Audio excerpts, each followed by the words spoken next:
Hi, this is Dr. Sameera Aziz. I'm from Saudi Arabia and I'm a businesswoman as well. And today we are celebrating International Women's Day.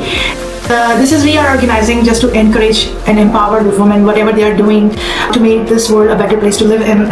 We are so happy and glad that we are recognized by internationalwomensday.com as a global community. So now this event also has the international status. We are so happy and honored for this appreciation, and we are also thankful for our supporters like Biryani Bites, Lamsa Clinics, and Barbecue Tonight. So thank you so much to all the women and also the men who are actually supporting women side by side with us. Being feminist doesn't mean that we want everything for women. Actually, women is nothing, cannot do anything without the support of men in society, and especially those men who are their brothers, their fathers, their husbands, and their sons, and obviously their friends. So we are not enjoying alone Women Day. This Women Day is for everybody, men and women. Thank you so much for everyone who are supporting women. أنا حابة أشكر سميرة عزيز, group of Sameera Aziz for having us today. My name is Aziz.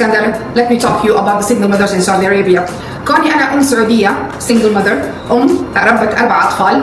I want to give an advice to every single mother who's living in Saudi Arabia. Whatever is your nationality, whatever is your religion, you are a superwoman. Keep it up. أنا من السعودية بس 30 سنة عايش في هنا وما شاء الله ربيت بزورة وعيالي كبروا وزوجوا هنا. بلدنا أمان, بلدنا ما شاء الله تبارك الله له في خير. Hi, good evening. Thank you so much. Today is Women's Day. Today is a special day. Thank you so much for inviting here, Sameera ma'am. Hello everyone. Assalamu alaikum. Today we are here to celebrate the International Women's Day with Dr. Sameera Aziz. We are celebrating the strength of women, not just the strength that the world sees. It is a strength that is built through struggles and battles she has suffered alone.